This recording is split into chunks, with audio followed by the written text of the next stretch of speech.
Let's just talk about your voters in Pittsburgh, Pennsylvania. Voters in Pittsburgh, Pennsylvania seem to be less dependent on the party. Is this because they are mostly linked to unions?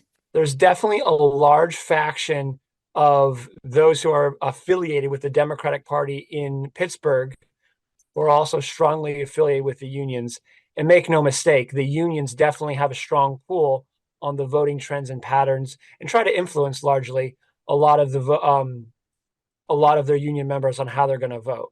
However, um, the a lot of the Democrats in Pittsburgh, as we've kind of discussed in person, are really different than the Democrats in the rest of America. Hmm. They have a little bit more fiscally conservative values.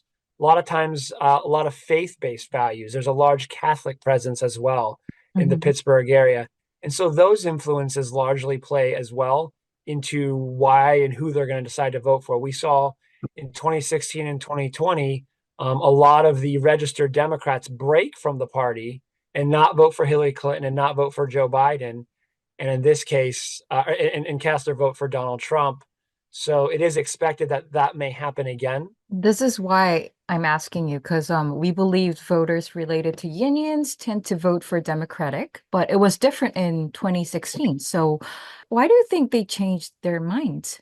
A lot of the things that were being communicated amongst the union members, Hmm. they felt the Democrat Party no longer cared about them anymore. It does seem to reflect it that the Democrat Party really changed from it used to be really known as like the working man's party, right? And they've allowed themselves by not being very vocal of the progressive wing of their party, the kind of they call the far left, on more of the far left social issues, we'll say, Hmm. allow that to be a lot more of the front and center talking points of the party and not so much the talking points of the union and the working man. Mm. And so, because of that, we saw a lot of the union members feel disenfranchised. I think part of that's why you see a lot of them have been moving to maybe not a Republican affiliation, but maybe affiliating as an independent and Hmm. not having any political affiliation. Hmm. So I think one of the reasons that could identify that is the Democrat Party has changed in what they used to look like. They Hmm. used to be synonymous with the working class voter, Hmm. and they've really gotten away from a lot of that and has now kind of focused on more of this progressive message. Then, do you see more Democrats switching to Republicans in recent 8 years? There definitely has been a pattern that direction, but I Hmm. will know it seems to me there definitely has been a lot of that, especially in 2016 more than recently, Hmm. where a lot of Democrats who didn't feel like they had a home found a home in the Republican Party. Hmm. However, by and large, the largest political identifier or growing political identifier is the independents. So we see Democrats leaving the Democrat Party, but maybe not joining the Republicans, still being active, but being independent. Now, what happens once they vote? Will they vote Democrat? Will they vote Republican? We see it's a bit of a split right now. It used to lean Republican amongst the Hmm. independents. Hmm. The polling right now suggests it's more of a split. Do you see voters with union backgrounds can again vote for Trump this November? Yeah, the short version is yes. The reality is, just 8 years ago, and probably even longer, that 12 years ago, it was more of the minority. Very few union families would vote against the Democrat Party because of the strong ties. For a Hmm. long time, the Democrat Party um, was kind of thought of and synonymous with like the working man's party, but we've seen a lot of the party kind of drift away from focusing on workers' rights and really has been focusing a lot more on progressive issues. Hmm. A lot of union folk don't identify with that. They're not as motivated by that. In fact, we saw a recent poll just come out in September. Almost 60% of the Teamsters union members have indicated they plan to vote with President Trump. Oh. We also just saw the National Firefighters Union, who has traditionally always endorsed the Democrat candidate, just come out in the last 2 days and say they're not endorsing Trump, but they're not going to endorse Kamala Harris either. Mm. That's really telling. What it does is when you see things like that, it often gives their union members almost permission, right, to vote whoever they want to. And they don't have that political pressure that they've had in the past.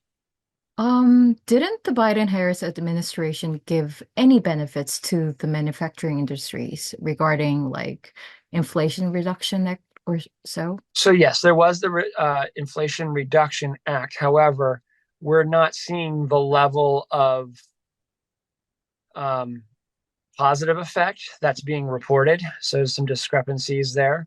And this is a big sticking point for the Harris campaign. Pennsylvania is one of the largest energy producers in America, only second to Texas. One of Mhm. the most important things here in Pennsylvania is our energy producing industry. Specifically, the Biden administration put back in January of this year, put a pause on liquid natural gas permitting. A federal judge has put a stay on that order from the Biden administration, Mhm. signaling that they have to remove the pause. They have to allow permitting to happen again. However, the Biden administration has been dragging their feet to not allow this to happen. This is a big red flag for any business in Pennsylvania, especially those that connect to the energy industry, to the tune of 300,000 jobs that are directly tied to the energy industry here in Pennsylvania. Harris has not been supportive of getting that permitting going again.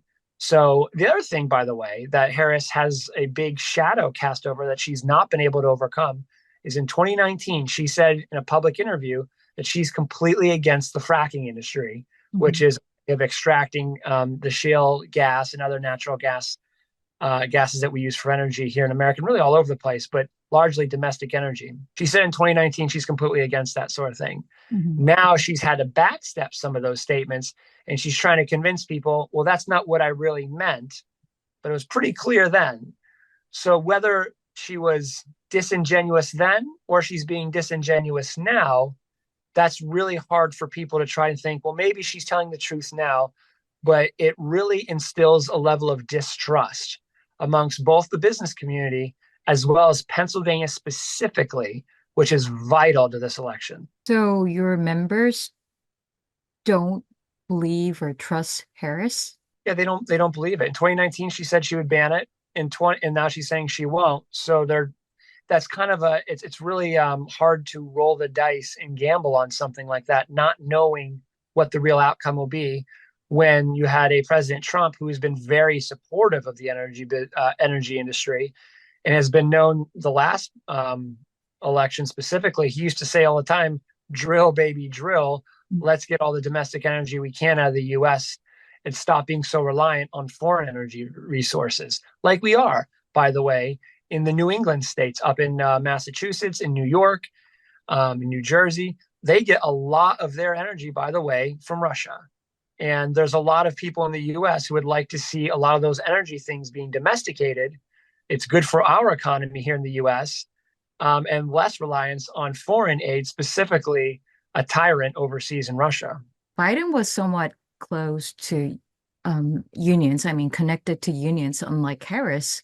Um, I mean, do your members trust Harris as much as Biden? It would seem to me there was more trust for a Biden, though, than a Harris, especially with the union connection. In Pennsylvania specifically, Joe Biden, he actually was born in Scranton, Pennsylvania. It's on the other side of the state of where I'm at. Hmm. However, he had a bit of a Pennsylvania connection, and he has a lot of people that are in the upper echelons of politics and government and in business who had connections with Joe Biden. They don't Hmm. have that relationship with Kamala Harris in Pennsylvania. Kamala Harris was from San Francisco and from California.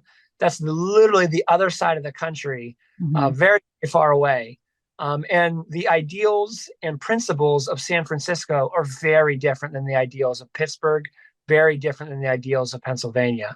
So while Joe Biden had the luxury of having similar backgrounds, similar way he was raised, his family unit, all of that, very, very different than the experiences of Kamala Harris. So there's a lot of trust there that has to be gained, and she has a very short amount of time to do it. She's brand new. So that's definitely to her disadvantage when running for election here is she's only had a couple months. And I will note, last thing I'll say on this is the her campaign has not given her a lot of exposure in Pennsylvania. Hmm. Yes, Pittsburgh quite a bit, but she's not been going around and talking with folks. Her vice presidential running mate, Tim Walz, has been doing a lot of that. He has been all over the state at all kinds of stops, but Kamala Harris has not been. I have to give you a tricky question here.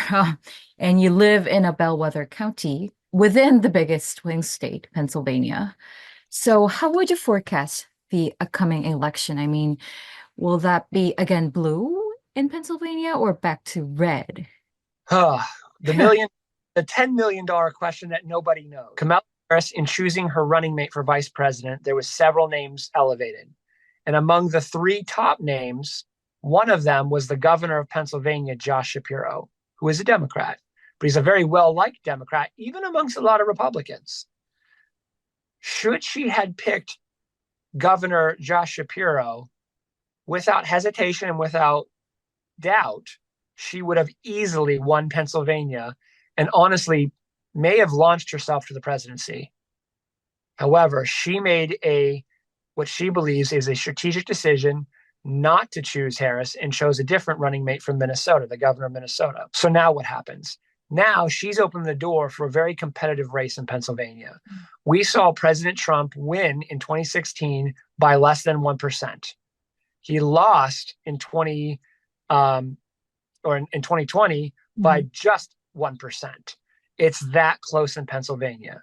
So which way is it going to go? It's hard to say. I will say this. When you're looking at the tea leaves, if you will, and you're trying to predict these things, look no further than the voter registration in Pennsylvania. Just 8 years ago, maybe even a little more than that, Democrats had more than 800,000 more registered voters than Republicans in the state of Pennsylvania. Look forward to today.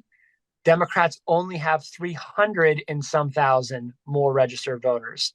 There's been a swing of, I want to say, it was almost 600,000 less Democrats registered today than there was 8 years ago when Trump won in 2016. So say what you want about the political climate. That is a really large number that's hard to ignore. And to boot, a lot of the growing independent voters.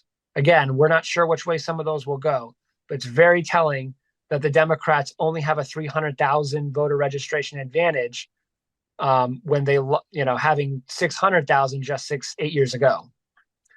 So if I'm looking at those numbers and I'm looking at some of the momentum right now, the polling says it's split.